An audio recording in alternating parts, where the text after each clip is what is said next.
Iran की military क़यादत तब्दील होते ही मिलिट्री डॉक्ट्राइन भी तब्दील।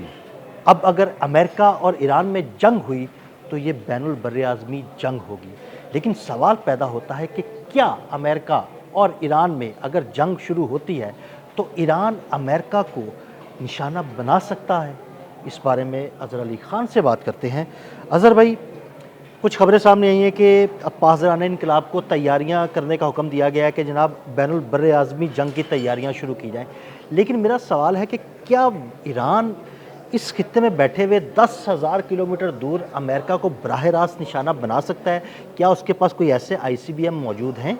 अदिल भाई, ईरान की मिलिट्री को जो है ना उसको चेंज किया गया, उसकी लीडरशिप को चेंज किया गया है और इसी के साथ साथ उनकी जो मिलिट्री डॉक्ट्राइन भी थी ना वो भी अब आहिस्ता आहिस्ता में अंदाज़ा हो रहा है कि ये तब्दील हो चुकी है। मोहसिन रज़ाई जो हैं ये मुस्तकिल एक ऐसी शख्सियत हैं जो साइड में बैठकर चीज़ों को देख भी रहे थे, कर भी रहे थे और उन्हीं के साथ मीडिया बहुत ज़्यादा राब्ते में था, तो वो बताते थे कि तुम परेशान होने की ज़रूरत नहीं, आबनाए हुर्मुज़ पे हमारा ही कंट्रोल रहेगा।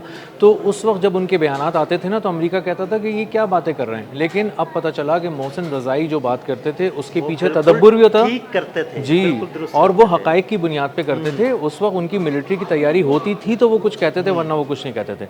तो वो जब ये कह रहे थे कि हम नए नए मिज़ाइल लेकर आएंगे, हम नई डेट्स के मिज़ाइल लेकर आएंगे, अभी हम पुरानी टेक्नोलॉजी इस्तेमाल कर रहे हैं, तो उसको नज़रअंदाज करके उनका मजाक उड़ाया जाता रहा और अमेरिका मुस्तकिल अपने ही जो ट्रैप है उसमें फंसता चला गया, नज़रअंदाज करने का जो ट्रैप था। अब इन्होंने क्या किया है, ये अब एक नए लेवल की जंग छेड़ने जा रहे हैं। ये तो वो साबित कर चुके हैं कि वो ईरान की का दिफा कर सकते हैं, ये भी वो साबित कर चुके हैं कि मशरिक़ व वस्ता में अमेरिका की बेसिस को वो उखाड़ फेंकेंगे। बिल्कुल, उन्होंने उखाड़ फेंका।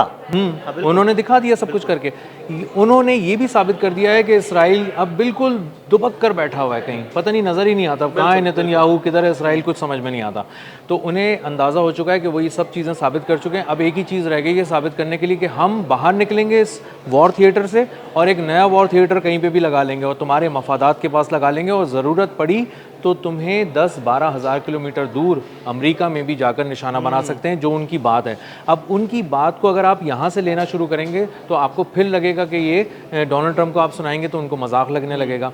लेकिन हम दोबारा इन बातों को जब एनालाइज करेंगे तो हमें अंदाज़ा होगा कि जिस तरह वो अपनी मिज़ाइल टेक्नोलॉजी पे उन्होंने काम किया है, इसमें कोई शक नहीं है कि उनके पास इंटर कॉन्टिनेंटल बैलिस्टिक मिज़ाइल भी हो और वो किसी वक्त में उसको इस्तेमाल भी कर सकें। ये हो सकता है। उसकी वजह यह है कि कुछ अर्सा पहले उन्होंने एक एक्सपेरिमेंट किया था, जो रशिया के ऊपर से एक मिसाइल गुजरता हुआ जो है ना वो समंदर में जाके गिरा।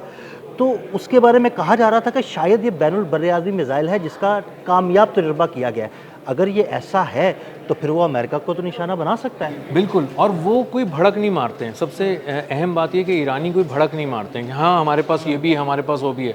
उन्होंने एटम बम नहीं बनाया था तो उन्होंने नहीं कहा कि हमारे पास एटम बम है, लेकिन उन्होंने कहा कि हमारी मिसाइल टेक्नोलॉजी बहुत आगे खड़ी है और आप जब उसका मुशाहिदा करेंगे तो आपके रोंगटे खड़े हो जाएंगे, होश उड़ जाएंगे। तो ये सब कुछ तो हमने देखा है, डोनाल्ड ट्रंप को अब अंदाज़ा हो गया।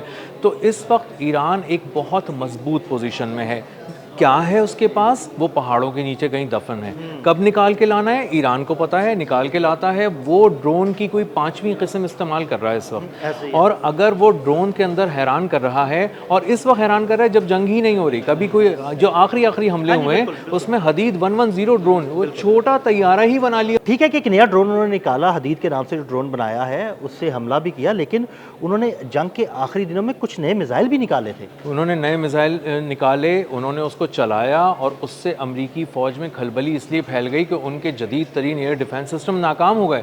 वो आता था मिसाइल, वो अपने ड्यूरिंग द फ्लाइट अपना पाथ चेंज कर लेता था, पाथ चेंज करता था, अपनी स्पीड चेंज करता था, मनूवर करता था, वो समझ में नहीं आता था कि क्या कर रहा है वो। बिल्कुल ऐसे ही है। और वो जब ड्रोन्स के कॉम्बिनेशन के साथ बन के आता था तो वो बहुत ही लीथल कॉम्बिनेशन बन जाता था और उसके बाद जो तबाही फैलती थी वो बहुत ही बड़े पैमाने पर होती थी। और उसमें जब जो टारगेट्स को आखिरी वक्त में सिलेक्ट करने की सलाहियत जो थी, वो तब्दील करके सिलेक्ट करने की सलाहियत, उसने तो अमेरिका को बिल्कुल ही बेबस कर दिया, बेजान कर दिया। तो अमेरिका इस वक्त इस बात को तो मानता है कि ईरान के पास एक बहुत ही जदीद किस्म की और हर रोज़ उसमें जो नई से नई पेशरफ्त हो रही है वो टेक्नोलॉजी, मिसाइल टेक्नोलॉजी है, और उसके जो तरकश में ऐसे ऐसे मिसाइल हैं जो वो अब एक एक करके इस्तेमाल करेगा। तो अगर इंटर कॉन्टिनेंटल बैलिस्टिक मिसाइल अगर उसके पास है और वो किसी वक्त में उसने शो कर दिया तो वो ये आखिरी पत्ता होगा, आखिरी लम्हे में शो करेगा। करेगा और उसको ज़रूरत पड़ी तो वो एक बार फिर सरप्राइज़ होगा और वो हैरान कर देगा। अच्छा अदर भाई, इस सारे सिनेरियो के अंदर एक बात और सामने आई, ईरान की जानिब से बड़ा सख्त बयान आया कि अगर अमेरिका ने किसी भी किस्म के जौहरी हमले की हरकत की तो दुनिया भर में मौजूद अमरीकी फ़ौजी अड्डों पर कब्ज़ा कर लिया जाएगा और ये कब्ज़ा ईरानी फ़ौजी करेंगे। क्या ऐसा मुमकिन है? भाई देखिए, मामला ये है कि इस वक्त डोनाल्ड ट्रंप के पास ऑप्शंस क्या रह गए हैं। डोनाल्ड ट्रंप के पास इस वक्त ऑप्शन रह गया है कि अपना हुर्मुज़ अब ख़त्म हो गया, उनके हाथ से निकल गया है। उनके हाथ से अब ये एटमी मवाद दे दो और हम ले जाएंगे चुरा के, ये सारी बातें आहिस्ता आहिस्ता ख़त्म हो गई, चीज़ें वापस जाना शुरू हो गई।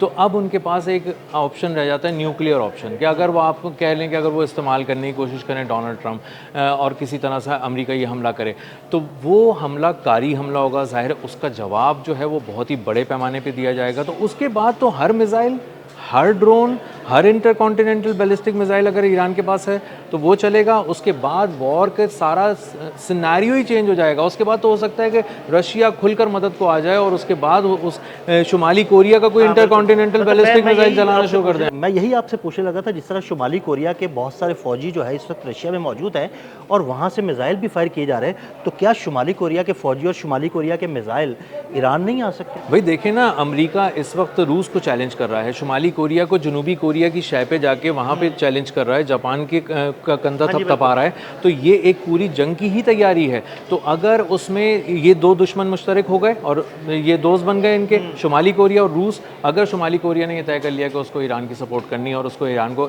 इंटरकॉन्टिनेंटल बैलिस्टिक मिसाइल्स देने, तो उसके बाद बचता क्या है? उसके बाद ये चीज़ें पहुँचेंगी, वो अपना स्पेशलाइज्ड यूनिट भी भेज देगा। उसने अपना स्पेशलाइज्ड यूनिट इस वक्त रशिया में तैनात किया हुआ है और वो यूक्रेन में क़यामत ढा रहा है। यूक्रेन में बहुत तबाही हो रही है। जब से शुमाली कोरिया का मिसाइल यूनिट रशिया में आया उस दिन से लेकर अब तक तो क़यामत ढाई गई है। बिल्कुल ऐसा ही है और दर्जनों बैलिस्टिक मिसाइल बिल्कुल ठीक निशानों पे जाके लग रहे हैं, क्योंकि उसको खास स्पेशलाइज्ड यूनिट मिसाइल का वहाँ से जाके शुमाली कोरिया का रूस से बैठ के यूक्रेन पे चला रहा है। तो अब मामला ये है कि यूक्रेन बिल्कुल बेबस हो चुका है और अगर इस जंग के अगर हम थोड़े से हिस्से को ईरान की तरफ लेकर जाएँ तो अमेरिका एक नई जंग में कूदने वाला है। और अगर वो यहाँ पर भी जंग छेड़ देता है ईरान के साथ, तो ईरान की सपोर्ट के लिए रूस और शुमाली कोरिया सब मुकम्मल तौर पर तैयार मिलेंगे आपको। और उनका असलहा, उनका सैटेलाइट, उनकी सारी चीज़ें, ईरान के पास अपनी भी बहुत टेक्नोलॉजी है, लेकिन अगर वो फौरी तौर पे भी उसके पास, हम एक लम्हे को फ़र्ज़ कर लेते हैं इंटरकॉन्टिनेंटल बैलिस्टिक मिसाइल नहीं है और वो वहाँ से मंगवा लेता है, तो वो मंगवा के वहाँ से फायर कर सकता है। देखने के लिए उसके पास रशियन सैटेलाइट्स हैं, उसके पास तो तमाम तैयारियाँ मुकम्मल हैं। तो जो आप बात कर रहे थे कि क्या डीप इनसाइड अमेरिका हमला कर सकता है,